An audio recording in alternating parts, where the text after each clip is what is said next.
seria zero? Nada, o início de algo, o nascimento, a escassez. O que se sabe é que o zero está na base de 2 ou 3 importantes avanços da matemática.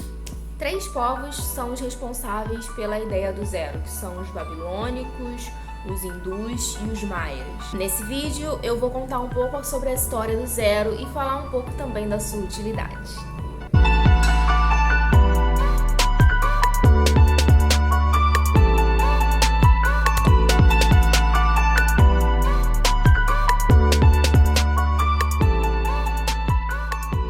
Bom, pessoal, tudo começou há muito tempo atrás. Em 1600 a.C., na Mesopotâmia, os babilônios desenvolveram um sistema posicional para escrever em números, chamado de escrita cuneiforme. Esse sistema era baseado no agrupamento de 60, de onde veio o sistema de marcação de tempo em minutos e segundos.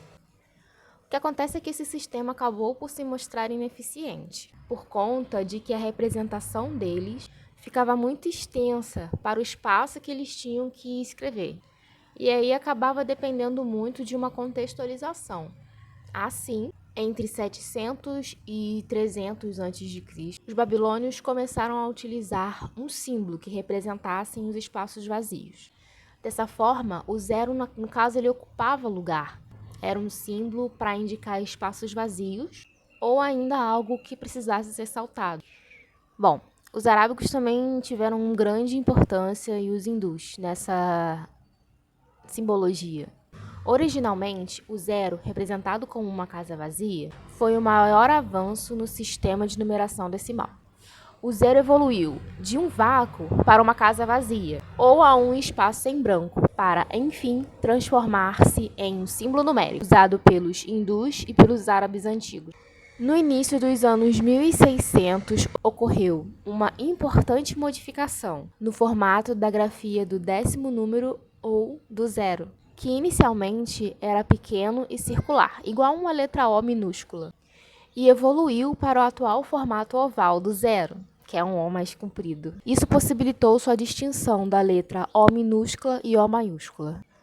Na literatura matemática atual, o significado do valor zero é usado como se não houvesse nenhum valor numérico ou substancial propriamente dito.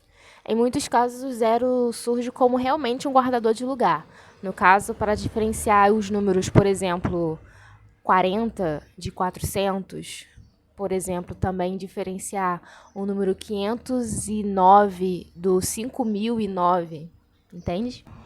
Esse número também ele foi surgindo com a necessidade de ser utilizado nas operações matemáticas. Por exemplo, a diferença entre 2 menos 3 seria dada por menos 1, ok? Mas se não tivesse o zero, como que a gente acharia esse menos 1, sabe?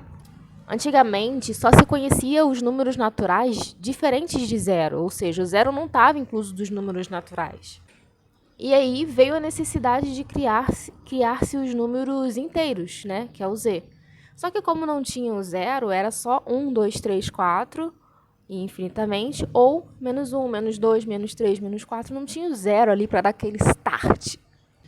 Assim, ao se operar 1 menos 1, a gente acabou tendo um vazio, zero. E aí foi necessário mesmo ter o número zero para identificar, exemplificar esse vazio.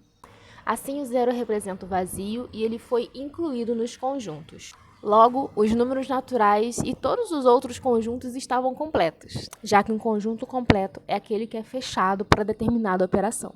Bom, algumas coisas que são óbvias do zero que todo mundo sabe. Zero é um número inteiro. Zero é um número inteiro e imediatamente anterior a 1. Zero é um número par, pois ele é divisível por 2 sem resto.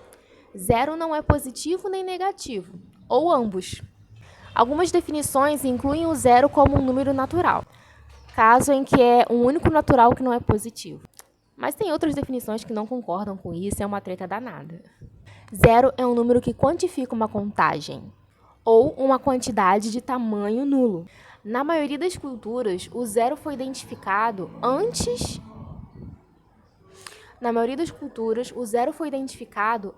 de identificar as coisas negativas. Para essas culturas, a quantidade negativa não era aceita. Como um valor ou um número, o zero não é o mesmo que o dígito zero, usado em sistemas com anotação posicional. Bom, mas o dígito zero nem sempre é necessário em um sistema de número posicional. Por exemplo, o 02. 02 é o mesmo que 2, né? Não faz diferença. Mas, em alguns casos, o zero à esquerda sim tem valor, como 0,2, 0,002. Em alguns casos, o zero à esquerda pode ser usado para distinguir números, como é o caso de 0,2, 0,002 e do próprio 02, que é posicional. Bom, o zero ele tem propriedades e formas de representação distintas em várias áreas da matemática e outras áreas também. Alguns exemplos são a matemática elementar, a teoria dos conjuntos, a lógica proposicional, a álgebra abstrata, a teoria de rede, a teoria das categorias, a teoria da recursão e entre outras inúmeras propriedades, incluindo a computação. Bom, pessoal, eu espero que vocês tenham gostado do vídeo de hoje. Eu quero pedir para você já deixar o curtir, gostei aqui nesse vídeo. O que foi, Piquinho? Quero pedir para você comentar nesse vídeo o que você achou. Também compartilhar com seus amigos esse vídeo e se inscrever no canal se você ainda não for inscrito, tá bom? Um beijo no coração de vocês e até o próximo vídeo. Música